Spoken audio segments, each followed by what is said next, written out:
S ನಮಸ್ತೆ, good morning all leaders and champions. ನೋಡ್ಬೋದು ಒಂದು ಅದ್ಭುತವಾದ ರಿಸಲ್ಟ್ ಬಂದಿದೆ. ಒಂದು ನಮ್ಮ ಹೆಮ್ಮೆಯ ಮೋದಿಕೇರ ಆ್ಯಕ್ಟಿವ್ ಮ್ಯಾಕ್ಸ್, ಆ್ಯಕ್ಟಿವ್ ಜೆಮ್ ಆ್ಯಕ್ಟಿವಿಟಿಯನ್ನು ಕೊಟ್ಟಿದ್ದೆ. ನೋಡ್ತಾ ಇದ್ದೀರಾ ಡಿಯರ್ ಲೀಡರ್ಸ್, ಯಾವ ರೀತಿ ಅದ್ಭುತವಾದ ರಿಸಲ್ಟ್ ಕೂಡ ಬಂದಿದೆ. ಗಿಡ ಕೂಡ ಎಷ್ಟು ಹೈಟ್ ಆಗಿದೆ ಮತ್ತು ಹೂವು ಮಗ್ಗಿ ತುಂಬಾ ರಿಸಲ್ಟ್ ಬಂದಿದೆ. ನಂಗಂತೂ ತುಂಬಾ ಖುಷಿ ಆಗ್ತಿದೆ ಅಂತ ಹೇಳಕ್ಕೆ ಇಷ್ಟಪಡ್ತೀನಿ.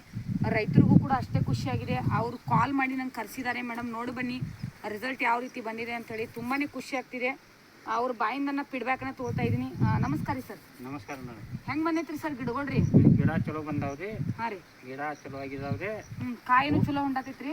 ಕಾಯಿ ಚಲೋ ಹೊಂಡತೈತಿ. ಮೊದಲ ಬಡ್ಗಾಯಿ 8 ಪಿಸ್ವಿ ಅಂಡಿದ್ರಿ. ಹಾಂ ರೀ. ಮತ್ತು 2ನೇ ನಂಬರ್ ಅಂದ್ರೆ 19 ಪಿಸ್ವಿ ಇರ್ತದ್ರಿ. ಹಾಂ ರೀ. ಮತ್ತು 3ನೇ ನಂಬರ್ 36 ಪಿಸ್ವಿ ಇರ್ತದ್ರಿ. ಹಾಂ ರೀ. 4ನೇ ನಂಬರ್ ಅಂದ್ರೆ 44 ಪಿಸ್ವಿ. Wow, super. ನೋಡ್ಬೋದು ಡಿಯರ್ ಲೀಡರ್ಸ್, ಒಂದು ಸಲ ಇದ್ದದ್ದ ನೆಕ್ಸ್ಟ್ ಸಲ ಇಲ್ಲ, ತುಂಬ ಜಾಸ್ತಿ ಹಾಕೊಂತಾನೆ ಬಂದಿದೆ. ನಿಜವಾಗ್ಲೂ ಕೂಡ ರೈತರು ಕೂಡ ಎಷ್ಟು ಖುಷಿಯಿಂದ ಹೇಳ್ತಿದ್ದಾರೆ. ತುಂಬಾ ಖುಷಿ ಆಗ್ತಿದೆ ಅಂತ ಹೇಳಕ್ಕೆ ಇಷ್ಟಪಡ್ತೀನಿ. ನನಗೂ ಕೂಡ ರೈತರು ಇಷ್ಟಲ್ಲ, ಲಾಗವಾಡ್ ಕೂಡ ಕಡಿಮೆ, ಅದೇ ರೀತಿ ಇಳುವರಿ ಕೂಡ ಜಾಸ್ತಿ. ತುಂಬಾ ರಿಸಲ್ಟ್ ಬಂದಿದೆ. ನೋಡ್ಬೋದು ಯಾವ ರೀತಿ ಕಾಯಿ ಶೈನಿಂಗ್ ಇದೆ ಅಂತಲೇ ತೋರಿಸ್ತೀನಿ ನಾನು. ನೋಡ್ಬೋದು ಡಿಯರ್ ಲೀಡರ್ಸ್, ನೋಡ್ಬೋದು ಯಾವ ರೀತಿ ಕಾಯಿ ಕೂಡ ತುಂಬಾ ಶೈನಿಂಗ್ ಆಗಿದೆ. ತುಂಬ ಅದ್ಭುತವಾದ ಕಾಯಿ ಕೂಡ ಬಂದಿದೆ ಅಂತ ಹೇಳಕ್ಕೆ ಇಷ್ಟಪಡ್ತೀನಿ. Thank you so much. ಎಲ್ಲ ನನ್ನ ಅಪ್ಲೈನ್ ಲೀಡರ್ಸ್ಗೂ ನಾನು ಥ್ಯಾಂಕ್ ಯು ಹೇಳಕ್ಕೆ ಇಷ್ಟಪಡ್ತೀನಿ. Thank you so much.